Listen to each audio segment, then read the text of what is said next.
and I'm going to share my screen and we'll start the presentation. And there we go. So if you haven't been in my classes before, I'm Mary Lee, and I am the potted one, I guess. Chief pothead, sometimes I call myself.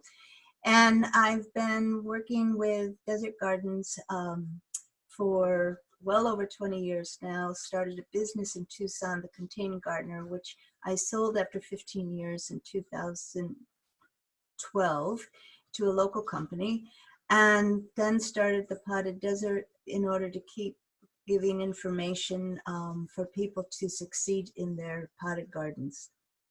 And what I want to talk about today, here we are in September, you finally had some temperatures below 100. And it's been, even though summer really started a little late because the first 100-degree weather wasn't until July, and that is late for Tucson's desert. And, you know, I was thinking about, I've always said that we have to plant in September for just a couple months because it's too early to talk about planting the winter flowers yet.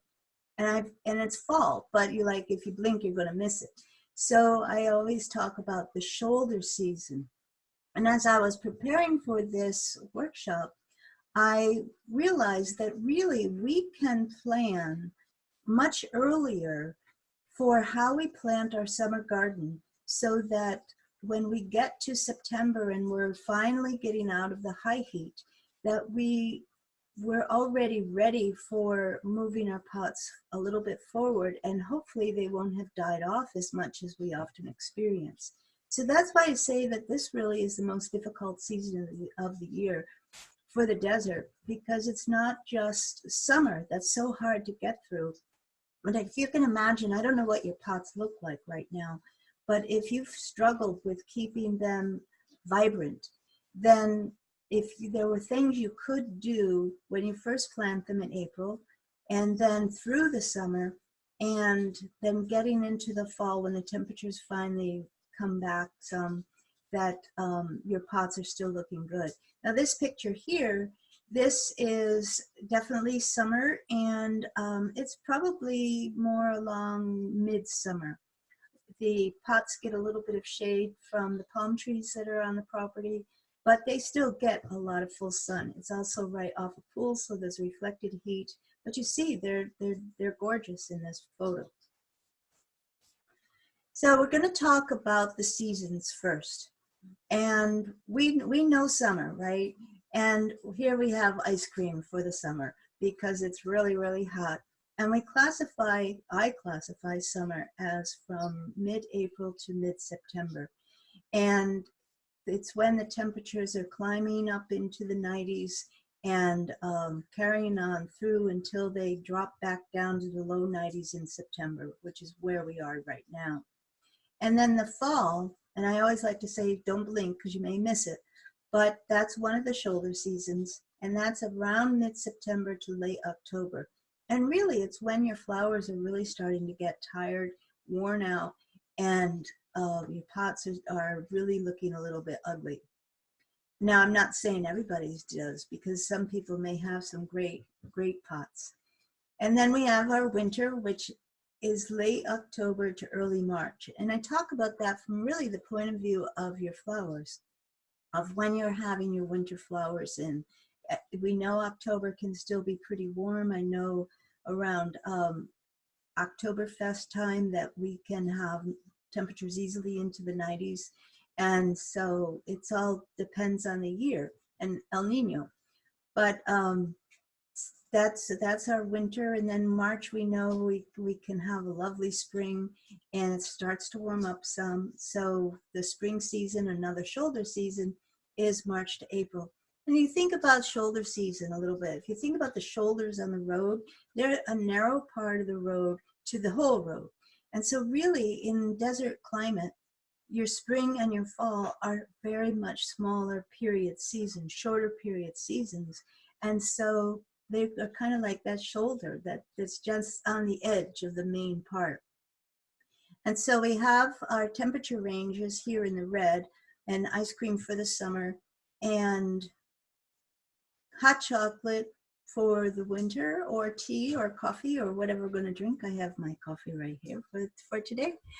And so we know what our temperatures are like in the desert.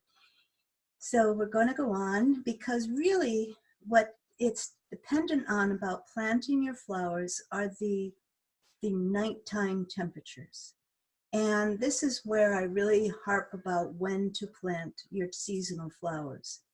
And here I have patience. Seasonal planting periods require patience, because often if our pots are getting tired, we're starting to see new fresh flowers in the nurseries, we're eager and we want to get out there and we want to plant. But we have to think about what's best for the plants, what's best for our pots, what's best for our garden. And it really is dependent on those nighttime temperatures. So here we have this blue arrow that comes across here. So spring into summer, you want to wait until that nighttime temperature is dropping down below 60. And then in fall into winter, which is where we are right now, it's about the same. There's a little bit more wiggle room in there. You just don't want to plant them when it's still up here above 60, and definitely not up in the 70s for your nighttime temperatures. And I'll tell you why in a moment. But so if you think about, for both seasons, that your nighttime average temperatures, not just a dip for a day or a dip for a week, but when you look at a long range forecast, that you see those nighttime temperatures are going to be below 60, that's when you can really think about changing seasons.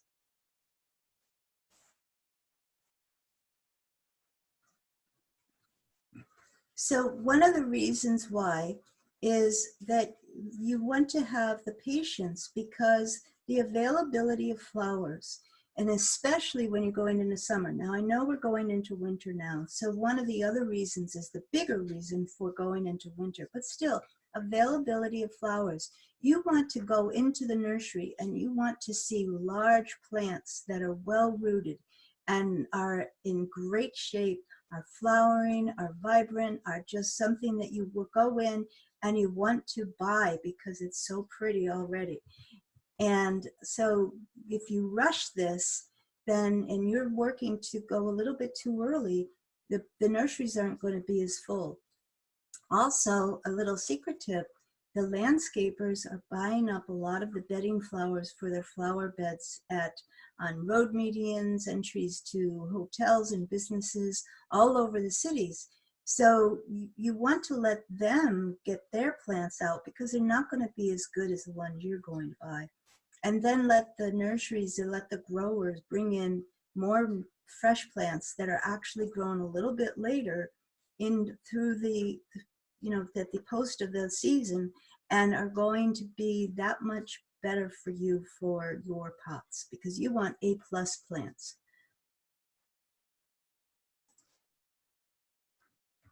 The next reason is what I just hinted on, the readiness of the flowers.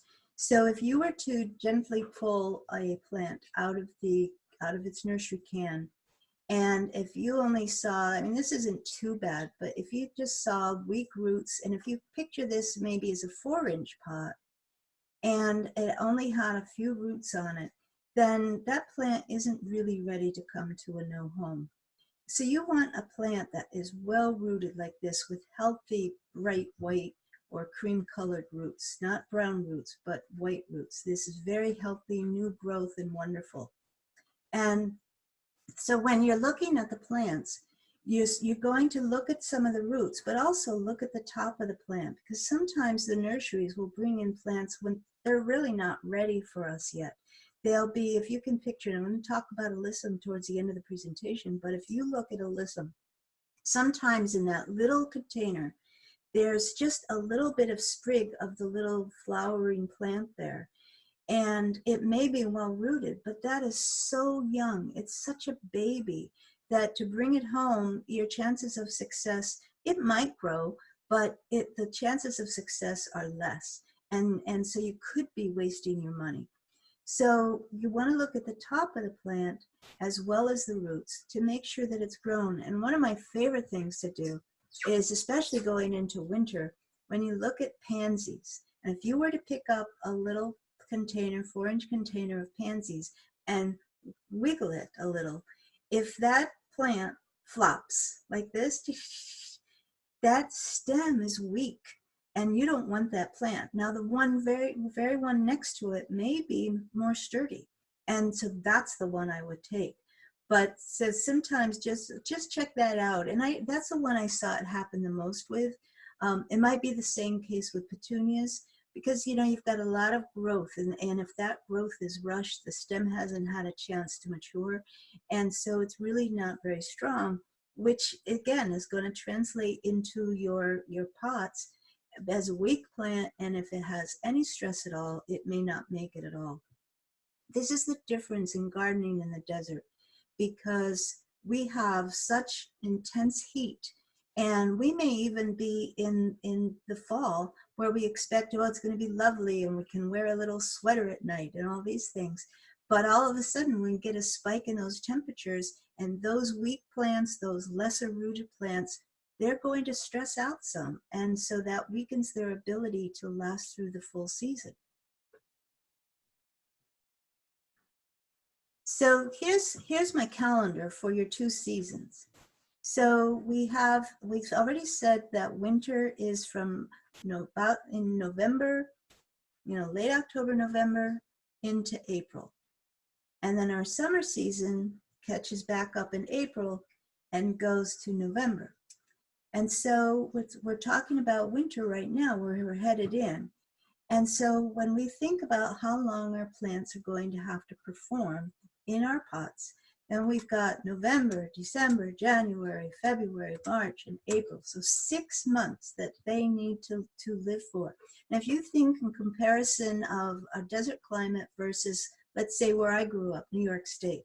Now, our summers were probably from really starting in May and then ending definitely around Labor Day. So May, June, July, August, 4 months. So those summer annuals, which is what we're talking about mostly here, are going to be only have to perform for a 4-month period. Here in the desert, it's 6 months they have to perform for. And that's not really how annuals run their lives. They come in, they do their job, and they're out of here. And so not only are we asking them to survive longer, we're also asking them to survive in a more intense climate. So we really need to think about that. And that's why I ask you to wait as long as possible till those nighttime temperatures are consistently under 60 to plant your winter flowers. And one of the things that will happen in your winter flowers is things that, like your pansies, your kale, ornamental kale, and those are the main 2 big ones. But what happens is if we hit a hot period, they start to weaken. The kale will start to bolt, and that says, I'm done. I bolt, and then I'm gone. That's when those big spires come out of their flower, and that finishes their growing season. Whereas the pansies, they will stress. If they don't get that nighttime coolness, they're going to stress out. And a stressed plant is more susceptible to pests and disease.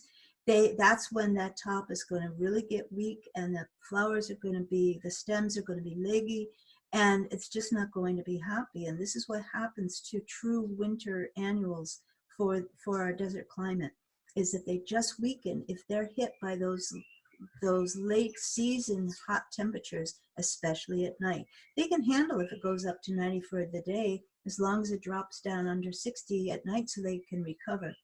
And we don't need to talk about summer right now, but just for the case of comparison, when we get into April, we've got how many months here? 8 months that in the heat of the summer, where we don't even want to be outside, that they're going to be asked to make us a pretty garden. And so that's definitely, you don't want to plant them too early.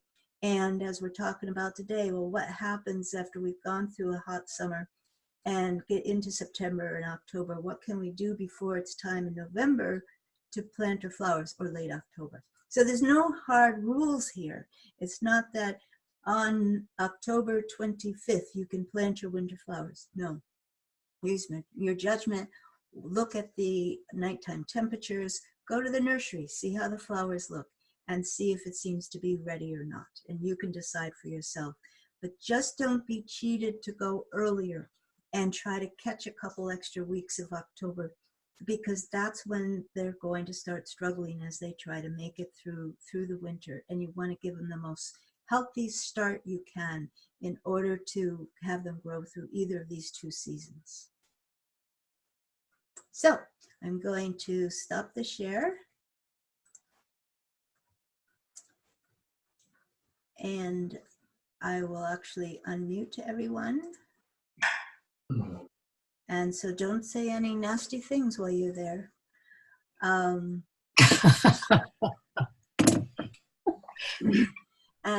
let's see who we have saying what here. What time is it there? It's 9:17. I'm 6:17. So I thought I saw a question. Didn't I see a question? I guess not. Okay. So what questions do you have about the temperatures and when to plant your flowers as far as winter is concerned? We're still going to talk about fall, but as far as winter is concerned, what questions do you have? I would like to put a large poinsettia plant in a pot in the back. What should I do to protect it during the winter? I don't expect it to last very long, but I don't want to freeze out or anything. Well, I don't know exactly what poinsettias are rated, but I would think about 45, they're going to start deteriorating some if they're not protected. So I would get it in under for 32 to 45 degrees, I would get it maybe under the patio close to the house, so it gets the warmth from the house. And then if it's going to be under 40, I think you're going to have to bring it inside or in the garage. I remember that, I've done that in the past, and if it was really bad, just covering them isn't going to work. I see. Okay. Take it in. Who else? Any other questions about our seasons? Yeah, well, I have Miss David. I have a whole cluster of geraniums that I planted last November. They made it through the winter and were sometimes spectacular, and then the flowers stopped, but the leaves stayed spectacular until probably about a month ago, and now it's looking pretty ratty. And the lady who writes in the Green Valley News says now is the time to cut them back. Are you getting to that, or is it? Yes, that's exactly what you want to do. And you've done great. The story that David just painted is absolutely correct for what you want geraniums to do. And actually to get them to still the green leaves to look good through until a month ago is pretty darn good. So what you want to do, David, is look down inside near the stem of the plants, and you should see new growth. And if you see new growth, then cut them back to that. Now, if they're in full sun, you want to just be careful that they don't get burned. But what you could do is you could plant, when we talk about what plants to plant now, you could plant a few flowers around them to shade them, or you could just put a little shade cloth over them if they're getting afternoon sun. If they're just getting sun up until around 11 a.m., I think you'll be okay. But if they're getting sun later in the day, you're going to want to protect them because that's all fresh baby growth, and you don't want to have it get burned. And also don't overwater them. And that's probably one of the reasons why you've been so successful, because geraniums don't like to be saturated with water. And so you obviously got your watering right so that you didn't rot those roots out. So congratulations on that. Thank you. You want to still do that, not let them get overly wet, because there's not a lot going on they're not trying to send up moisture up to a huge plant. It's just now a baby. And so you want to keep it moist, but not overly wet at all. But good job. And so, yes, they're correct down there in Green Valley. And and just look to see if there's some new growth, and then you'll be able to do that. Any other questions? If not, then I will screen share and we'll start the next session. First, I'm going to mute you all. There we go.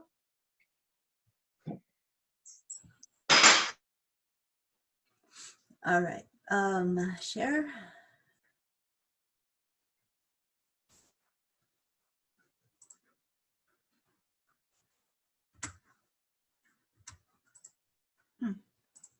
There we go.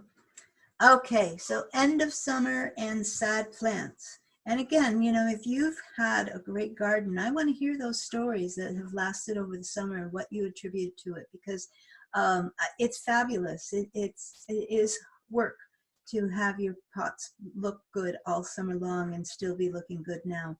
But so many people do struggle, and we just get so tired in the heat, and we don't, last thing we want to do is go back out there and do something more in the garden, unless we get up at 4:30 and hit it before the heat does, which is pretty much what we have to do sometimes.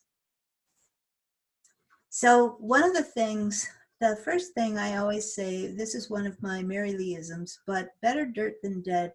I always felt when I had the business of contained gardener in my own home, everything like any time, I always felt it was better to take the plants out that were dead or almost dead than to sit there and look at them and just have a nicely groomed pot of soil, because this is much more attractive to look at than this mess down here.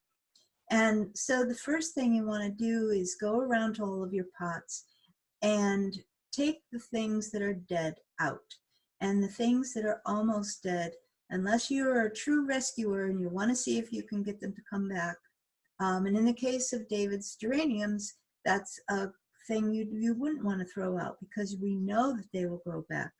But if you have some plants that if there was something down in here that's a perennial or something, then cutting it back may be an option.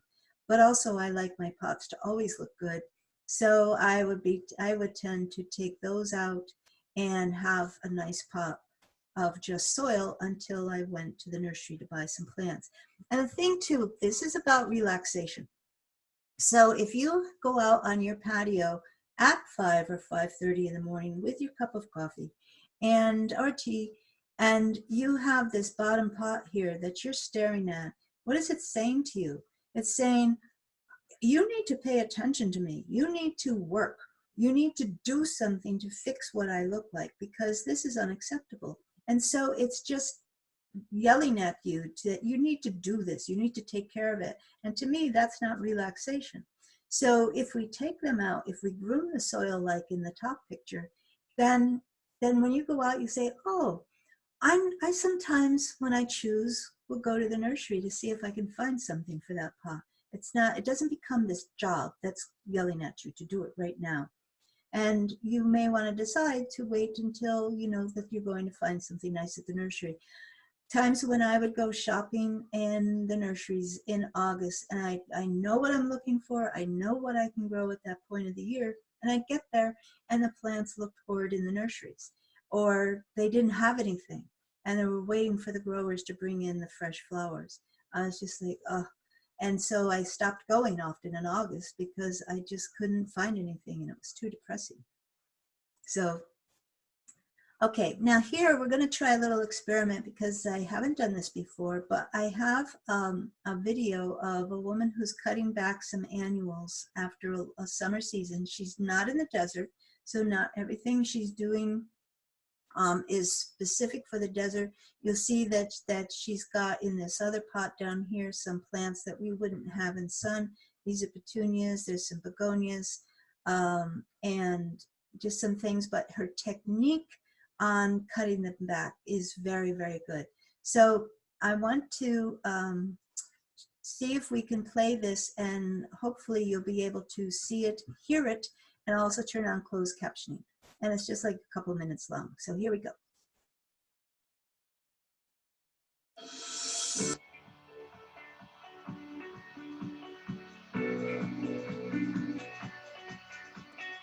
Hi everyone, this is Noelle at Petite Garden Center in Oakwood Village.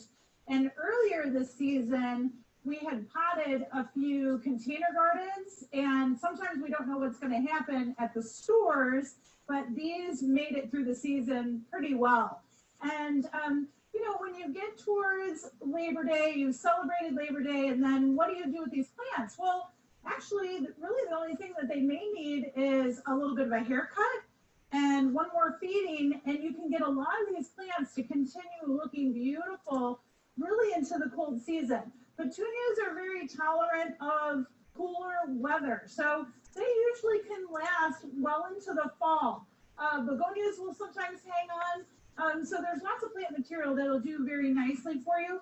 Sometimes you want to take out some of the plant material that's not looking so great and maybe transfer in some of your fall color. So we're going to talk about that in one of these YouTubes coming up soon, but maybe you transfer in some celosia, some mums, some ornamental peppers, whatever fall color you want to add to that pot.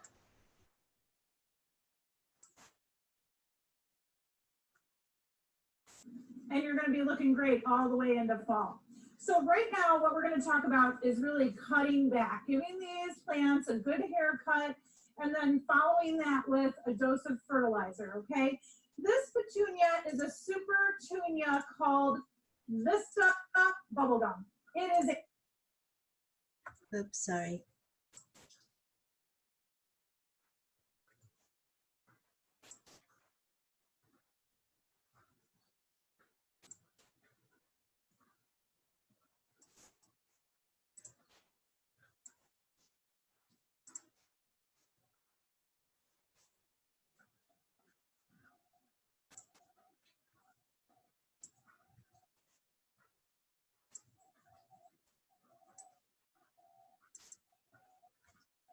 that with a dose of fertilizer, okay?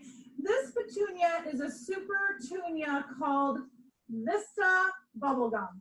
It is a big grower, you can tell. And in this container, it's done very, very well.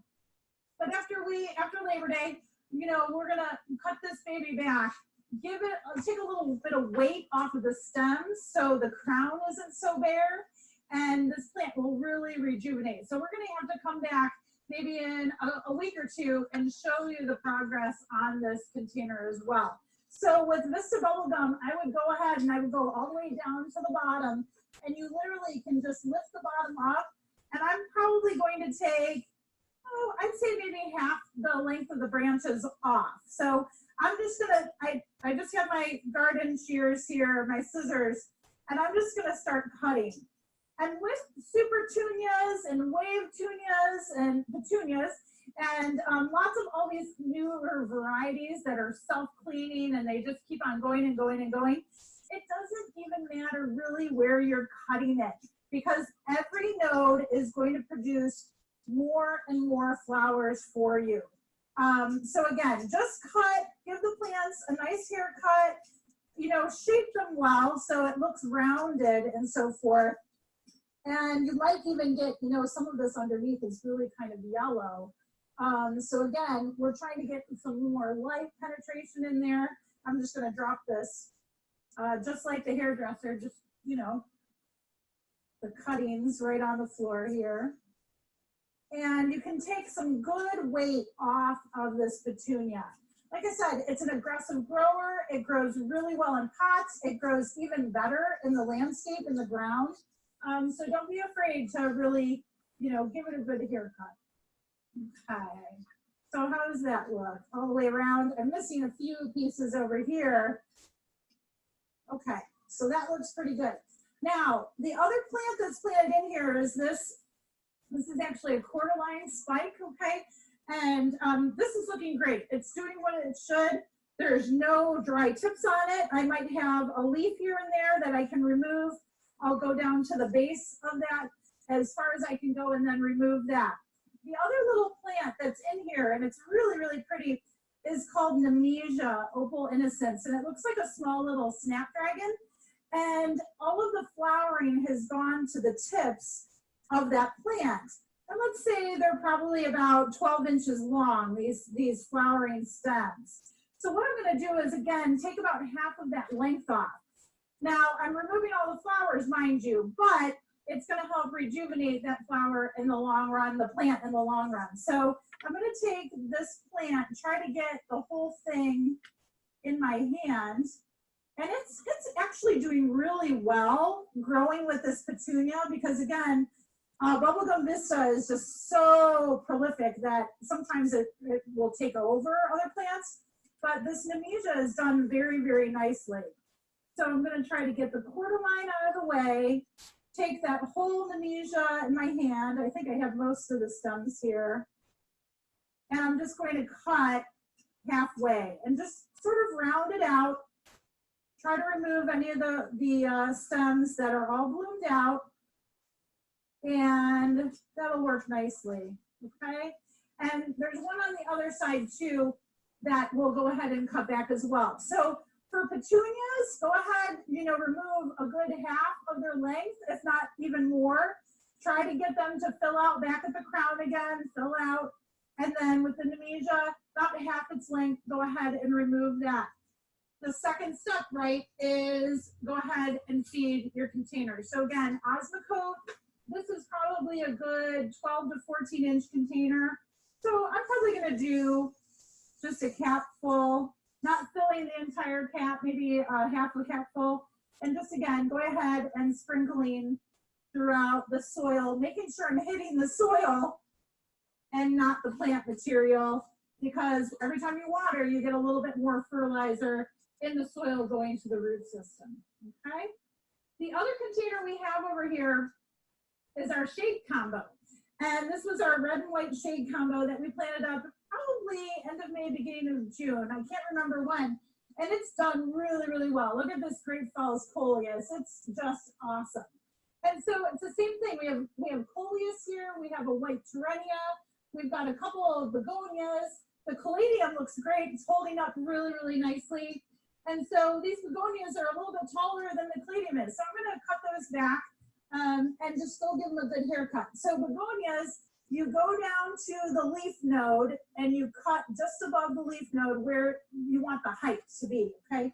So these begonias, I'm going to take them back and just make some cuts right above the leaf node where I want them to be. And we'll take a picture of that as well. So you can see it up close and you'll know right where to cut. And I'll leave some of the stems so we can do that. But this will work out nicely, okay? Take some of the height out of this begonia so you can see the caladium. And it's right back there. We've got some tall stems kind of hiding through there as well. And I'm just gonna clip them again, right above the leaf node, okay? Drop those. And then the Terenia looks really nice.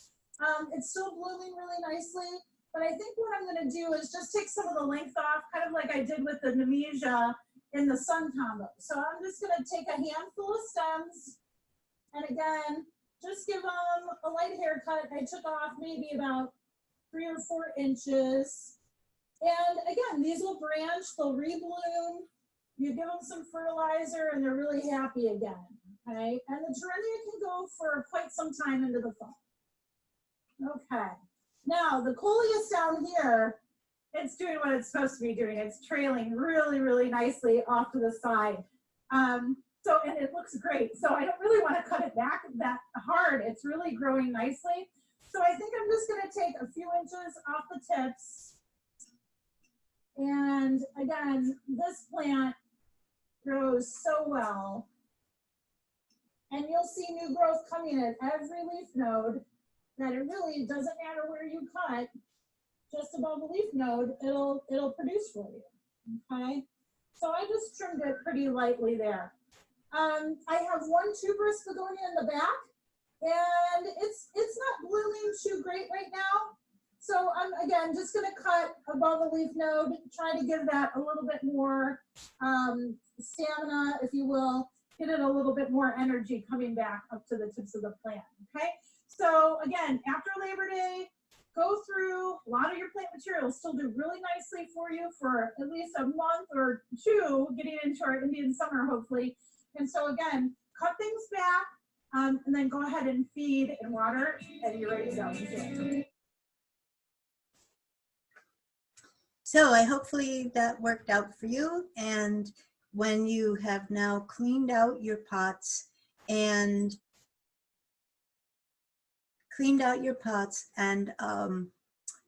have some space in them, you want to be able to plant the holes that you've created by cleaning them out. And here on this pot, you could do a little bit of the pruning. This is a Calibrachoa, a million bells on the right, and I think on both sides, those are million bells. And so those could be trimmed up a little bit.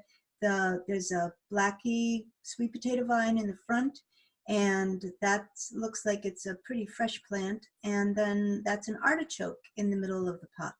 And so that's been growing probably for quite a while and will now start to really take off. Okay, now I'm going to stop the share again and come back to you. And I don't know why because I stopped my video, that's why. Start video, there we go. Hello. So I wanted to know, how did that work for you as far as the video? Were you able to see and hear it? And Yeah. I've unmuted you. Yes, I can hear it. Oh, good. And I'm sorry about messing it up in the middle. I clicked on something to change something on my screen, and it stopped the video and stopped everything. So, Does that pruning technique work on a trailing vinca? Trailing, yeah, it will. And, okay, let's go over a few of the major points. First, how she was talking about the haircut, and she lifted up the plants. And especially in our trailing or long desert flowers, that when you lift them up, you're going to see a lot of mess under there. So I would start the haircut by lifting it up and cutting under that way. And then the vinca, you can definitely trim them the way you want as far as their length is concerned, in the same way that she was doing. And if there's any yellowing stems, I would take them out all the way back to like what she called the leaf node, but all the way back to what I call new growth, because usually you'll see some baby leaves back in on the branch of the flower or the plant, and you can cut back to in front of those new leaves. And so yes, you can definitely prune things like that. There's probably, if you have any trailing zinnias, any of the trailing plants, any of the longer plants that are just need some cut back. We don't have the petunias normally in the summer, but things that are bushy like that, if you cut them back in the way that she said, that's great. And one of the things to know is where you make your cuts is where new growth will start. But also in things like petunias, pansies, vinca, they'll also start new growth on their own and back in on the stems. And so it should really help bush out the plant over the next 2 months and help it last for you. Okay. Other questions? You all don't have many questions. I must just be good. Okay, so then we will move on, and we can always come back and answer anything. So we move on to see what's next.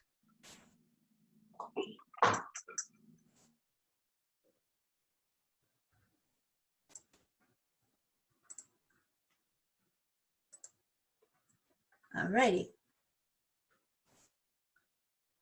So now we're getting into shoulder season flowers, the things that you should be able to find now in the nurseries and be able to add to your pots, or if you need to redo a pot. And my goal for a lot of these plants is that they will go through the winter.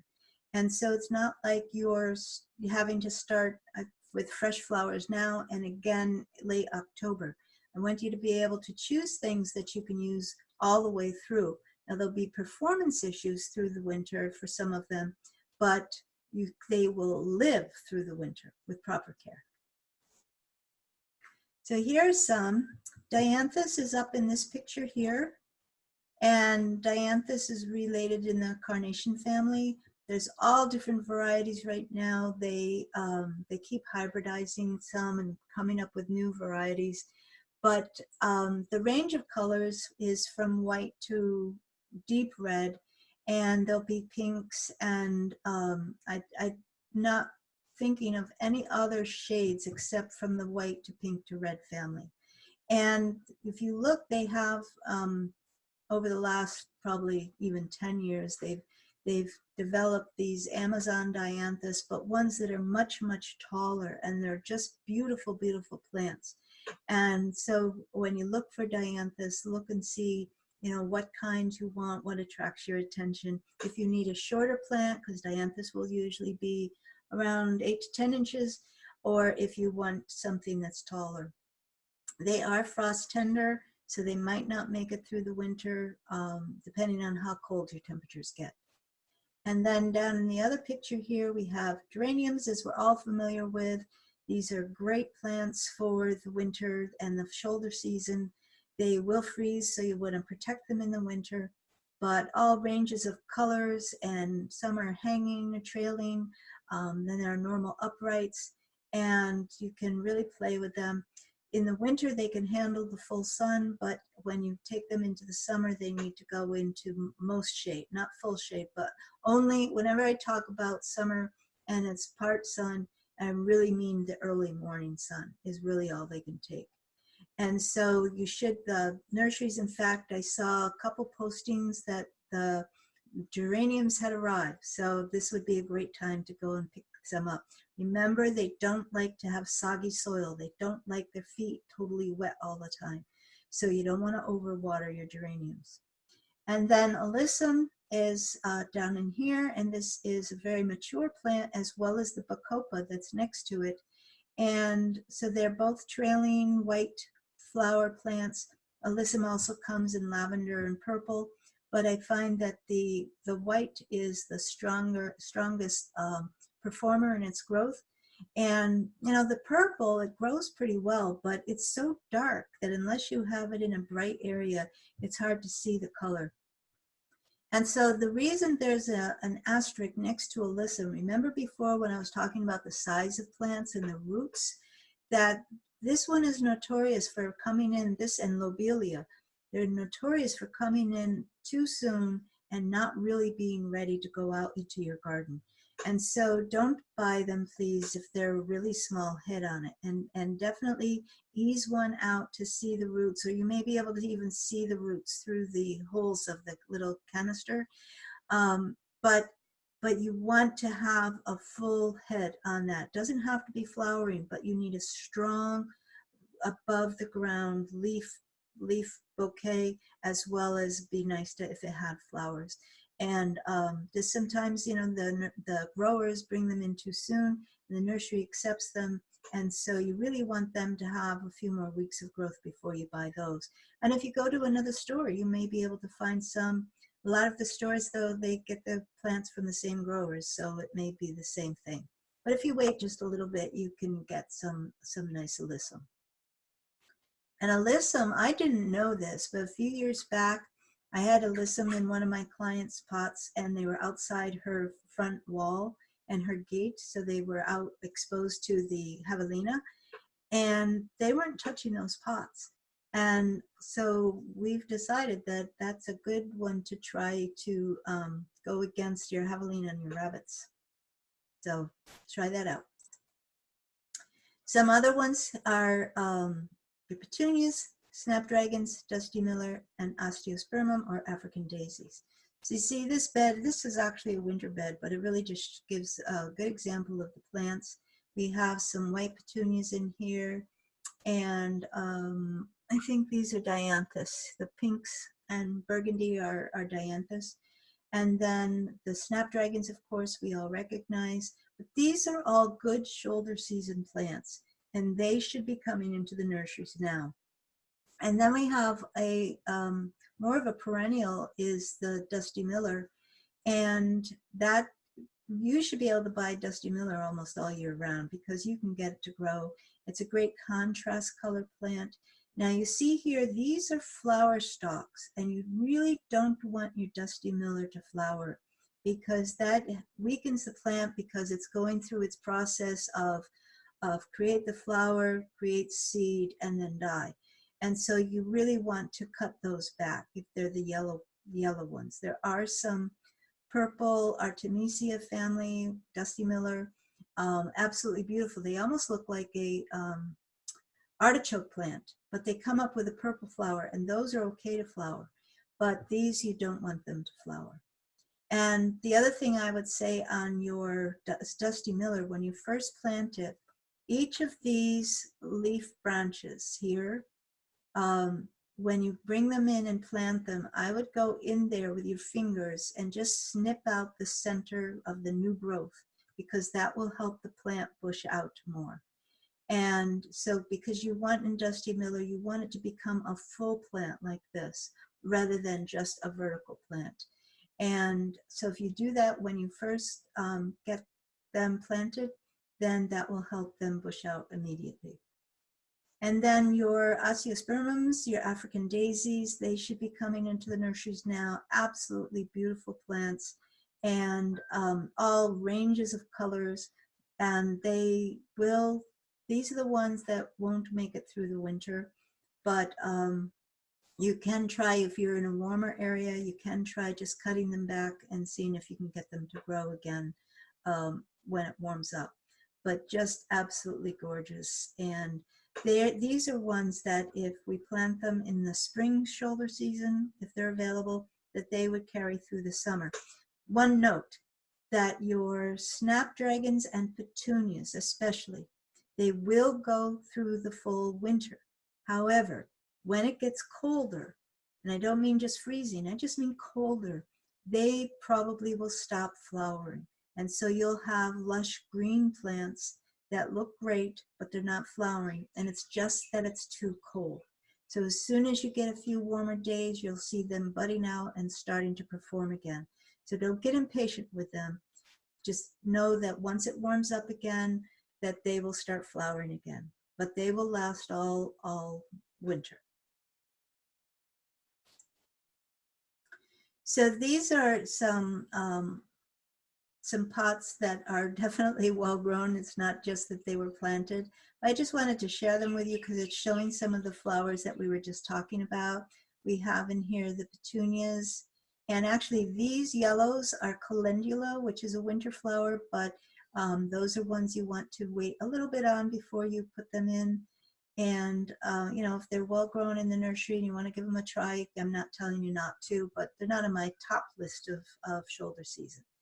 And then back in here we have snapdragons. These are the osteos, the African daisies. This pot is full of the African daisies, and there's a little bit of a purple petunia in here. And then back in here are very mature Dusty Millers. And you can kind of see what I've tried to do with these three pots. These pots actually are 5 foot across each. And so they are my epitome of container gardening. But here you've got vibrant colors, and in the pinks and yellow, and then headed towards a little bit of purple. And then when you move into this pot, the yellows kind of fade into a more pale yellow, but the purples become the star with the yellows rather than the pinks. And then as we move back over here, then the purples continue. So they're the star back here, and then they're supported by the Dusty Miller. So there's movement as you go through the pots and looking at the coloring. These three pots I had a lot of fun with over the years in trying to see how could we do something different and move plants, move color from one area to the other as they were looked at. This actually is from the back side of the pots, and the house is over in this area. So they would be looking at the softer colors here and then to here, and then the explosion of color was from the house point of view in the back, where it would really shine through everything. And then this is, there's 3 pots actually along here. You can only see 2 of them, and then a raised bed. And so again, you've got your osteos, your calendula, snapdragons, petunias, and I think this may be a mature scaevola from the summer, the purple fan flower. And so here we have pockets of the osteos, and then pockets of the snaps. So you're getting some variation in texture and shape as you move down the bed. The bed's pretty long. Can't remember exactly, but I would say it's at least 15 feet long. And so it just repeated. And then the pots were in front of the wall to break up the wall before the seating area that was over here. But these are all showing mature plants that were planted in the shoulder season and going through the winter. All right, so I'm going to stop the share and come back and unmute all. And what questions do you have now? My osteospermum did survive and flourish and had a little bit of a flowering season this summer. Never looked as nice as the ones in your pictures, but they had a couple of one season early on that were pretty good. And now they have been just lush green and are kind of like Rapunzeling over the edge of the pot. So I was thinking, are they just going to do this and never flower again, or will the flowers be coming? They should be coming now. I would think so. So you're doing your water soluble fertilizing. I may not be giving it enough. Well, you just every 2 weeks you want to do that and check how much water they're getting. But if they're healthy, yeah, I think just shoot them with some fertilizer and make sure they're getting enough sun. And I would expect them to start flowering now. Okay, they're very healthy, other than no flowers, so probably it's fertilizer. Good. Okay. Anybody else? What fertilizer do you recommend, Mary Lee? Well, you want when you have your established plants to use a water-soluble fertilizer, and I used to use Miracle Grow, and it's really one of the easiest ones to get. But now the nurseries have some things that work better with our high pH in the Tucson area of our water. And so I don't know the names of them, but I would pop into one of the local nurseries and ask them for the water soluble fertilizer that they would recommend for flowers. Okay. Because I know that Magic Garden and Mesquite both have some other brands, and I want to say it's something like Fleur-de-Lone, something like that. Okay. Using that, and so I would just check with them, and I would do that before I bought it at a big box store. There's certain things you want to go to local nurseries for, especially because they'll have things that are developed for the desert climate and the desert's water. Okay. And since I'm in Bend, Oregon, June 1 to October 1, it seems I should skip the shoulder season planting and focus on winter planting. So when I'm back October 4th, I need to buy a good size. So yes, and you can actually plant, Carolyn, watch those temperatures like I said, and I would say you have a good chance of starting the 3rd or 4th week of October. You won't have to wait that long. And if you do find when you go buy your soil that they have some of the plants that I just recommended, especially the petunias and the snapdragons, and you want to use them, it could at least get you started. And then leave some room for, let's say, if you want to add some pansies or some of the ornamental kale or some of the other beautiful nemesia, dioecious, any of those winter flowers, then certainly leave some holes for them. But there's no reason why you couldn't start doing a little bit sooner. But good thinking, good thinking. Any other questions? Okay, then we're going to go back to sharing again.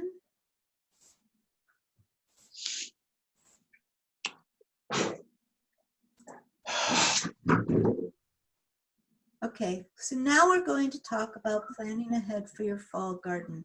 And so we can't do anything about this now, except if you do have some empty pots and you want to take some of these steps now, you certainly can.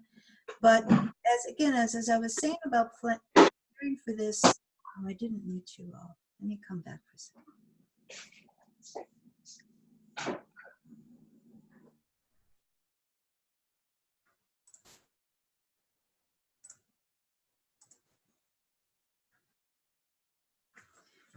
So as you're thinking about how to make your pots more conducive to the seasons of the desert, and um, so in the future that maybe you're not having to change out as many things as often, which saves our pocketbooks, can give your pots some great stature and longevity. And if you, Carolyn, like Carolyn has, so her plants, she's gone for the summer, and if they're on drip, she could do some of these things, and then when she comes back, there's not so much to do.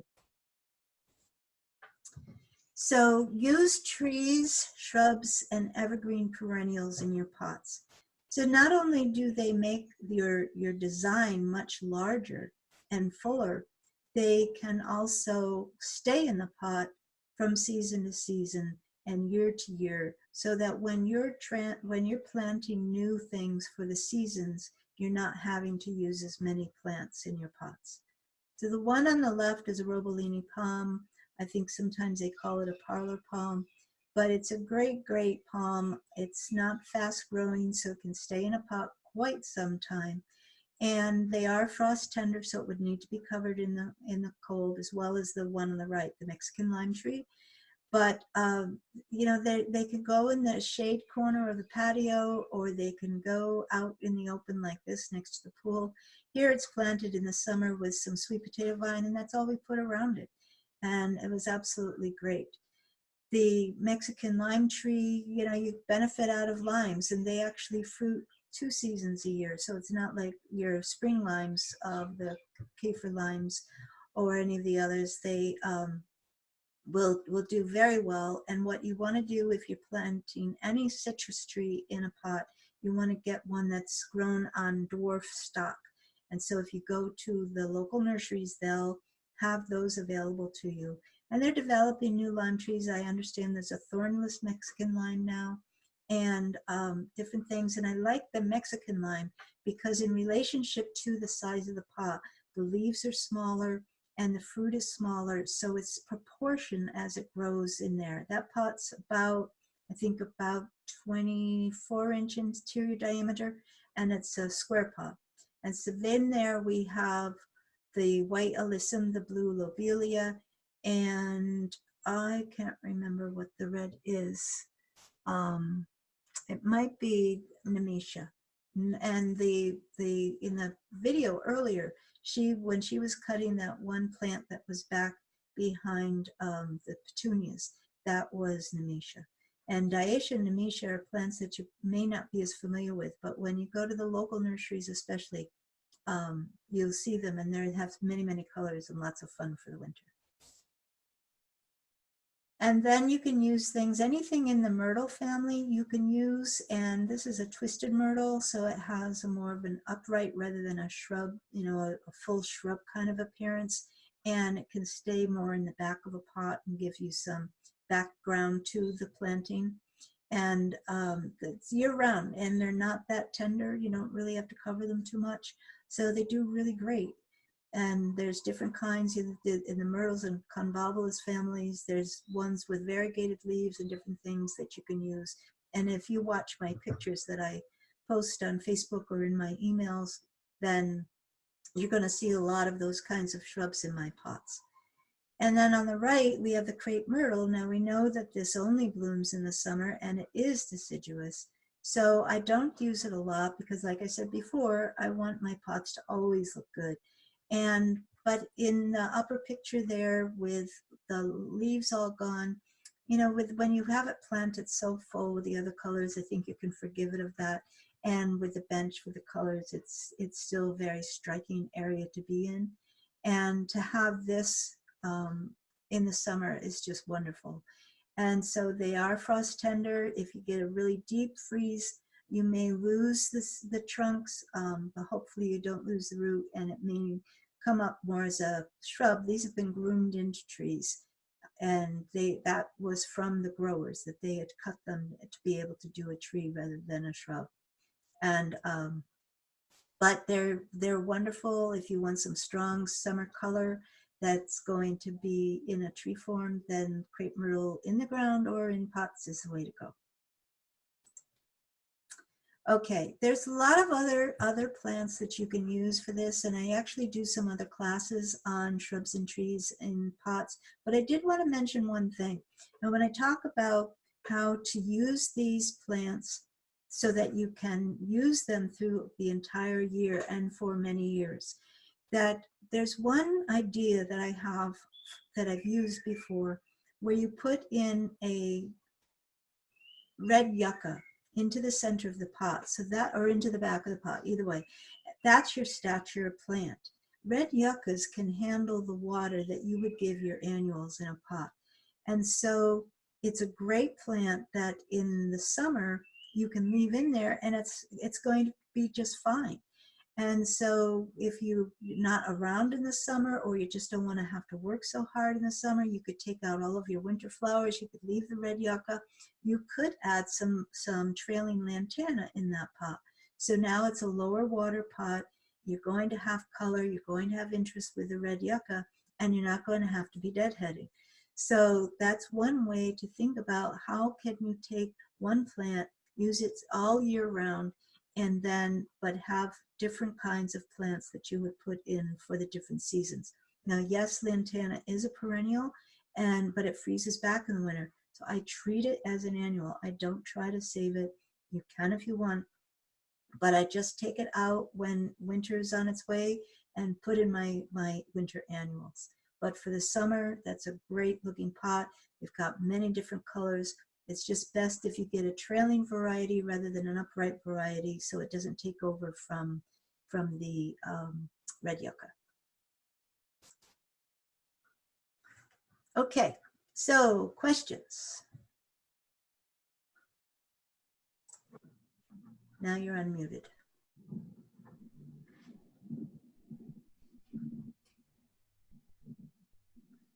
No questions. I have to go out and prune my vegetation now. So You say it again, David? I have to go out and prune all of my vegetation. I see if I can get it revived and going, because my pot, I had a few things die over the summer, mostly due to a irrigation hitch while I was gone for a few days and it was hot. But everything else is thriving. It's just not flowering much. So I'll go and prune it and fertilize it. Yep, and just again, be aware of when you're pruning. Like what our demonstration was pruning from underneath. Right. So most of the top plants are still shading their area underneath them, and so it's not going to experience sunburn. But just so be aware when you prune from the top, if anything needs to be pruned that way because it's a more upright grower, then just know what's happening with your sun and how hot is it. And if it's really, really a lot of growth, maybe prune a third of it back, not a third down, but a third of the plant stems so that it still has some self-shading. And if not, then just see if you can protect it a little bit until you see some new growth, either by moving the pot or putting shade cloth, or if it's not in afternoon sun. It just depends on how hot and intense that sun is getting the rest of this month. So just be aware of that. You just don't want to expose everything, like I was saying with the geraniums. You don't want to expose everything to intense sun when it's really been shaded, all summer long. And so just hit that mindfully and you'll be okay. Thank you. You're welcome. Other questions? Because we're almost towards the end. So I just want to make sure that we have enough time or enough questions. I don't want you to leave here saying, oh, I should have asked Mary Lee this. Mary Lee. Yes, Jen. I have a question about thrips. I've been told it's just cosmetic. Don't worry about it. But my tangerine tree that's in a pot went dry because of a watering problem for a while. So I lost a lot of the fruit. But in trimming it, the new growth is all kinky curly with thrips. What do you recommend? All right, I'm not a real strong pest person. I know that I always attack everything, and you've heard me say this before, Janet, with the hose and shooting off Yeah. water on those. Yes. Let me just. And I do that. And unfortunately, the curly leaves trouble me. I mean, I cut them all off the other day because I thought, Well, and I think they're right about that's cosmetic. That's a reaction to the thrips. How to get rid? Let me go in here. I'm going on, as one of my friends says, Mr. Google. Now, I don't know why it's not Ms. Google, but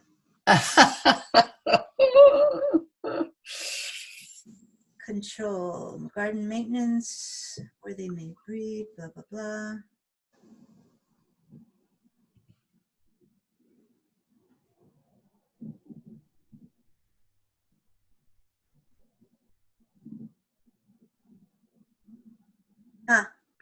You know what they're saying? If you find them, use the bug blaster to hose off plants with a strong encompassing spray of water to reduce pest numbers. And so yeah, so that's the first thing. Well, They may have already done their damage, and they may not be there anymore. Have you looked to see if there's any of the little teeny weeny? no, I have never seen any sign of a creature, but I have hosed this tree down, as I do other ones, with forced water, and it doesn't seem to be making a difference. Well, okay, if a leaf is already curly, it's probably not going to improve that leaf. Right, that's why I cut them all the new growth off. The new growth or the old growth? The new growth is curly, curly, curly. And the old growth, so there are still green leaves on Oh it? yes, there still are. Mm-hmm. All right, and so I would just, are you doing the hosing every day? Not every day, maybe every third day. No, because if they're still there, then they can infect the plant on a daily basis. So you need to do it every day. Okay. And then you want to watch the new growth and see if it is curling. And if it still is, then I would talk to either the master gardeners or call down to Mesquite Valley and see what they say. Okay. Or Magic Garden. Both nurseries, they specialize in citrus, so they're going to have the answers, and they may suggest a product, but make sure you tell them you haven't seen any sight Yes. of the insects themselves. Okay, thanks. You're welcome. Anybody else with questions? Sort of, okay. Is there a color or colors of container that are best? Carolyn wants to know. Okay. Pretty much no. What I always talk about with the pots is that you want a pot that has a thicker wall. You don't want to use plastic. Best not to use metal unless you're going to do some insulation inside of it. And I also recommend high fired pots, so they've been fired at a high temperature, so they're less porous, and they won't have as much problem with the clay disintegrating. They're going to last forever. And you know, people have said that black or dark color pots are going to absorb the heat more. And I've had pots all over the desert in all different colors and have never experienced any noticeable difference from one color to another. So I would get whatever you want as far as lights and not be limited. But I really suggest the high fired ceramic glazed pots because they're just going to last you forever. So you can have fun shopping, Carolyn. So, okay, and I'm gonna close the mic again. I will come back once more for questions, but I just have a few announcements and final slides to show you.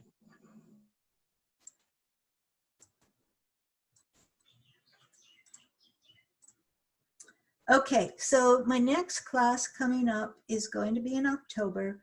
And this time I'm going to try it twice to see if people who are working would like a Friday class, or if just Friday's better than Saturday. So it's going to be Flourishing Potted Gardens, the ultimate guide to desert container gardening. So this is great for beginners to the desert, people who are new to container gardening, and even for the people who may have seen parts of this class before. It will have been updated, and you always learn something new. I always learn something new in just talking to you all. So it's going to be Saturday, October 19th at 10 AZ time, or Friday, the following Friday, also at 10 o'clock. And if you can't make either, if both classes, just go ahead and you'll register for the course Rewind, and then you'll receive the replay of the whole thing and your $25 coupon before the prices of that package go up. So when I send out this video to you, there will be a link down here where you can register. Well, there'll be a couple links, so you'll be able to register for the classes, and you'll actually go to the Flourishing Potted Gardens, and then you'll choose which class do you want. And then if you just want to register for the course Rewind, I'll have a link down here for that. So get one of those dates on your calendar so that you don't miss that class. Then I won't be doing anything class-wise until sometime after the holidays. But I am going to be coming up with some new surprises for you all. And I didn't say anything to ask if people are on the email list and if you registered because you saw this come through the email. And I wouldn't mind if you would just put that in the chat to tell me if you got the email and that's why you signed up for the class. But if you're not in the email yet, then you might want to, because that's where I announce everything first. So there'll be some fun things coming up.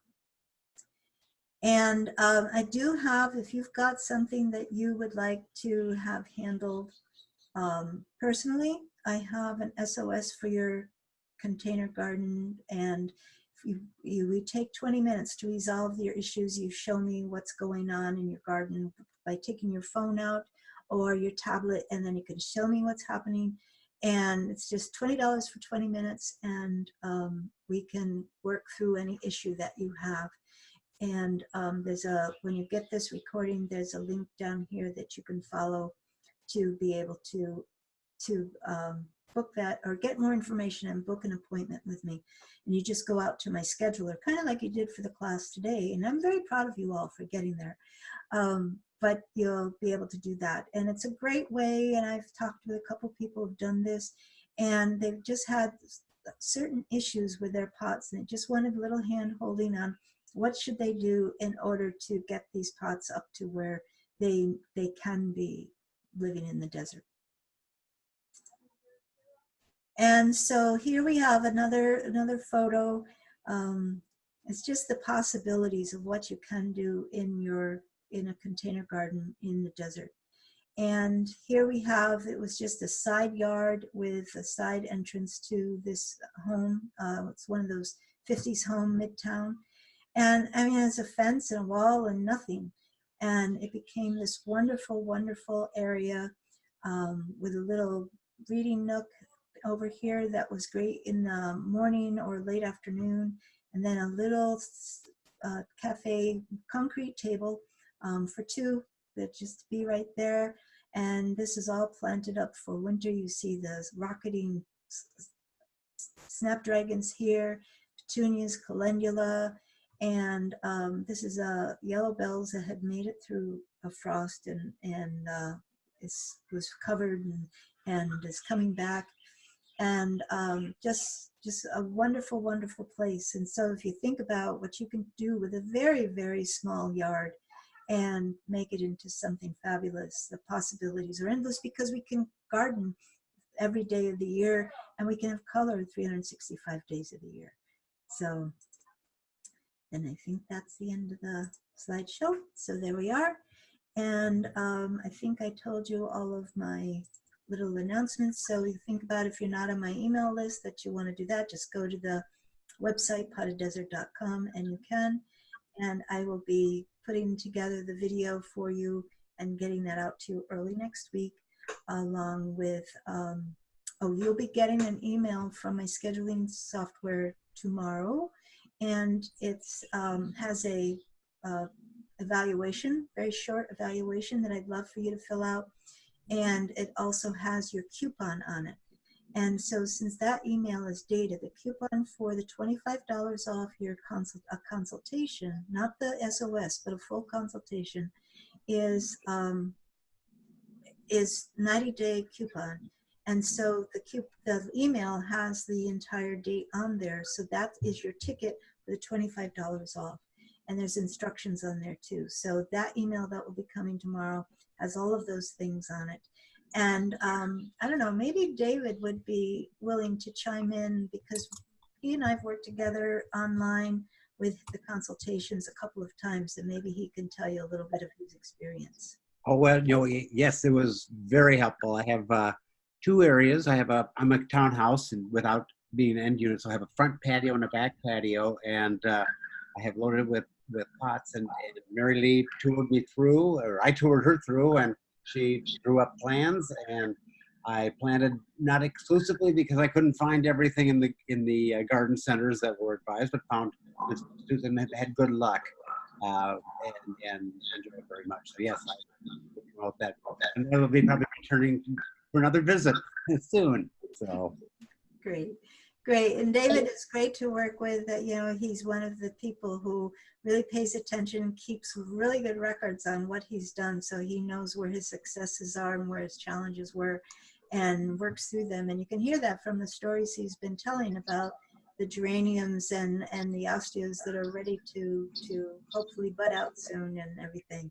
So, you know, I have a lot of fun that even though I'm not in Tucson all year long, you know, and this year didn't make it at all. But you know, there's times when I'm there, but this way I can help from afar. And no matter where I'm traveling, or if I'm here at home in Hawaii, and I'm sorry if you get mad at me when I say that, but you know, it's just, I'm with you guys. I'm totally with you guys. I check the temperatures all the time. I'm a member of 10 desert gardening groups in the desert areas. And, you know, I'm talking to people and from Texas to New Mexico to Arizona to Palm Springs area and Utah.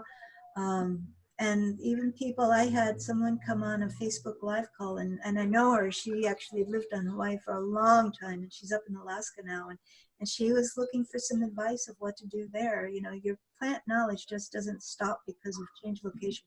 In fact, I feel that very strongly that living in a different climate again now has made me even more empathetic with what happens for desert dwellers, because I struggled here. I thought, oh, I can just put my flowers in my hanging baskets and they'll be fine, and that wasn't the case.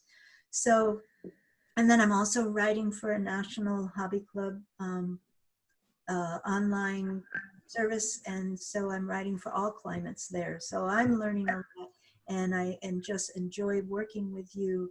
And you know, my heart is so in the desert with you in the Tucson area, and I stay in touch with many of the nursery people and the growers and other homeowners. So you know, I know some people are just like, well, you don't live here, how can you help me? And I think that that knowledge doesn't go away.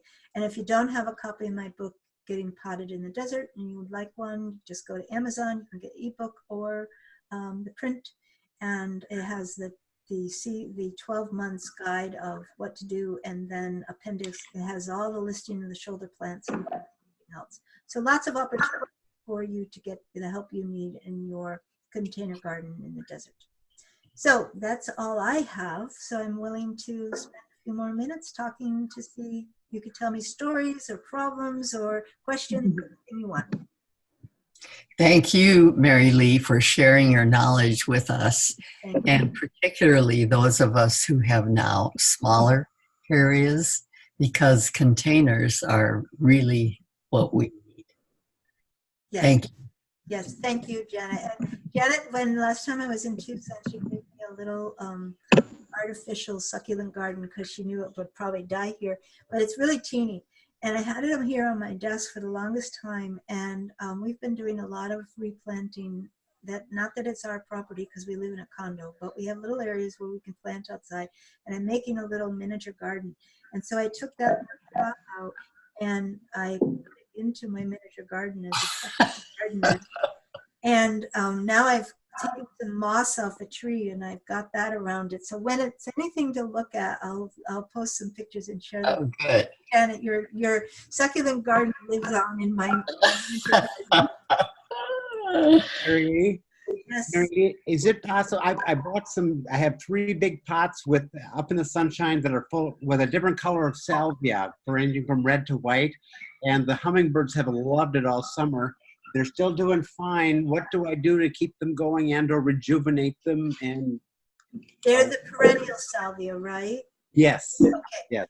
They will let you know. They will die back in the winter.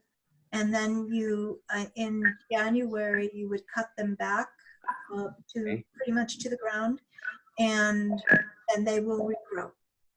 Okay. Oh, okay. Yeah. Very good. The salvias, and that's salvias.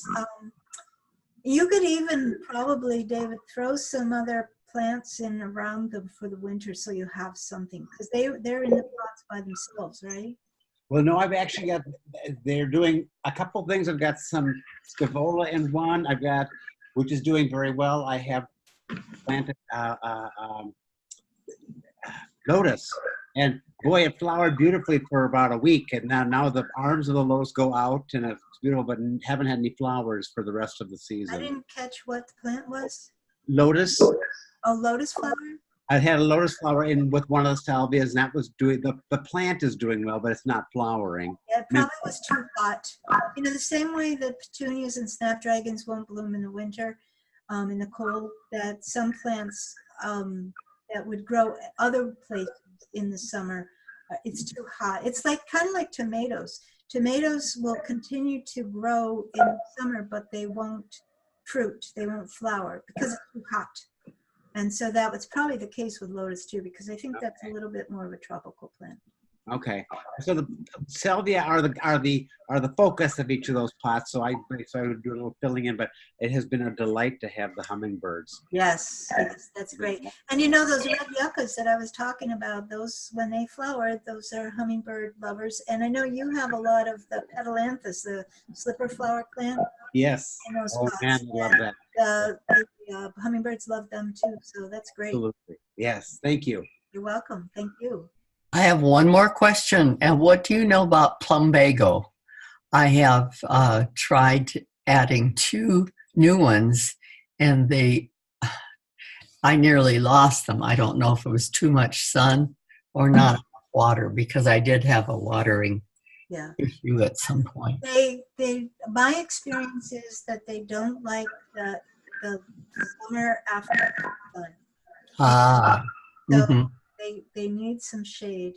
And you know, your first problem was when you had that watering problem, and so that weakens everything. But yes, you know, I've seen people posting in Palm Springs area, and they've got plumbagos, and I don't know if I have to go back and ask if we've got them just in morning sun. I know they're getting plenty of water because they're gorgeous. Well, the one that's really suffering is the one that gets afternoon sun. So maybe I'll just move it closer to the others. That's what I would do, definitely. Okay. All right. All right. Excellent.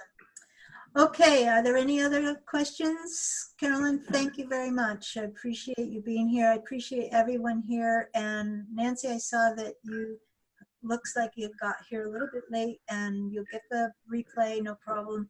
And if you have any questions, just you can shoot me an email and I'll help you out with whatever you need. And that goes for everybody. So thank you for spending part of your day with me, and sign up for those classes when you get those links, and hopefully that I'll see you again soon. And all right. You be well. Thank you. You. Thank you. Bye-bye. Bye. Bye-bye.